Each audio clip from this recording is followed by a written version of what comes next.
आगामी विधानसभा चुनावों को लेकर सियासी दल वोटरों को लुभाने के लिए बड़े बड़े वादे करते नजर आ रहे हैं। पूर्व कैबिनेट मंत्री और वरिष्ठ कांग्रेस नेता अरुण यादव ने ओबीसी कार्ड पर भरोसा जताया है। उन्होंने पार्टी के सत्ता में आते ही 27% ओबीसी आरक्षण दिलाने का वादा किया है। जबलपुर में पत्रकारों से बातचीत करते हुए उन्होंने भाजपा और उसके नेताओं पर सवाल खड़े किए।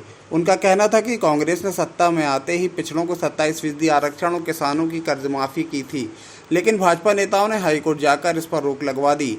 वरिष्ठ कांग्रेस नेता अरुण यादव ने जातिगत जनगणना का मुद्दा भी उठाया। इसे लेकर वे केंद्र सरकार पर जमकर बरसते नजर आए। उन्होंने आगामी चुनाव में महाकौशल और विंध्य क्षेत्रों में एक बार फिर कांग्रेस द्वारा बेहतर नतीजे लाने का भरोसा जताया। इस 27% आरक्षण देने का काम हमारी सरकार ने किया। आपको सबको याद होगा ये बात।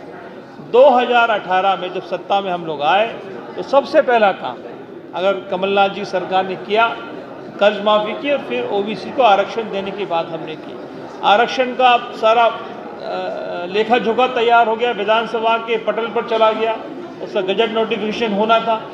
इस दरमियान ये सब सारी चीज़ें हमने जब प्रोसेस में हम करने लगे, तब सत्ताहीन भारतीय जनता पार्टी के नेता अभिनेता कार्यकर्ताओं ने मिलकर हाई कोर्ट में जाकर उस आदेश के खिलाफ याचिका दायर की और उसको रोकने का प्रयास किया।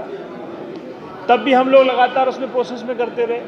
हम बार बार इनसे कहते हैं कि भाई आप अगर ओबीसी के 3 मुख्यमंत्री भारतीय जनता पार्टी ने दिए हैं, शिवराज सिंह चौहान, बाबूलाल गौर जी और उमा भारती जी, आप 20 साल से मध्य प्रदेश में सत्ता में हैं। आप एक ऐसा कोई स्कीम बता दीजिए जिससे हमारे पिछड़ों को कोई मदद मिली हो, या ऐसी कोई योजना आपने बनाई हो, या ऐसा कोई काम किया हो जिससे आरक्षण में लाभ हो गया, नौकरी में लाभ मिल गया हो हमारे लोगों को, पिछड़ों को। वो तो कभी नहीं आपने किया। और हम जब लागू कर रहे हैं एक 27% का आरक्षण हमने लागू किया कमलनाथ जी की सरकार में, उसको रोकने का आपने भरपूर प्रयास किया। अब कहानी ये हो रही कि उल्टा चोर कोतवाल को डांटे। गड़बड़ आपने की और उसका ब्लेम आप कांग्रेस के लोगों पर लगाते हैं। मैं स्पष्ट कहना चाहता हूं कि 2023 में कांग्रेस सत्ता में आएगी और पुनः 27% आरक्षण हमारे पिछड़ों को देने का काम हम करेंगे। और ये स्पष्ट है, हमने ये भी कहा है साथ में कि जिसकी जितनी आबादी है उसको उतना हक मिलना चाहिए। आप जातिगत जनगणना क्यों नहीं करा रहे?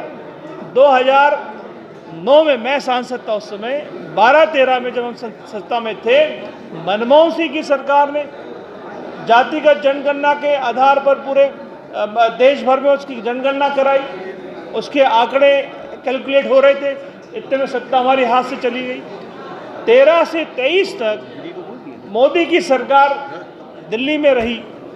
आपको किसने रोका था जनगणना के आंकड़े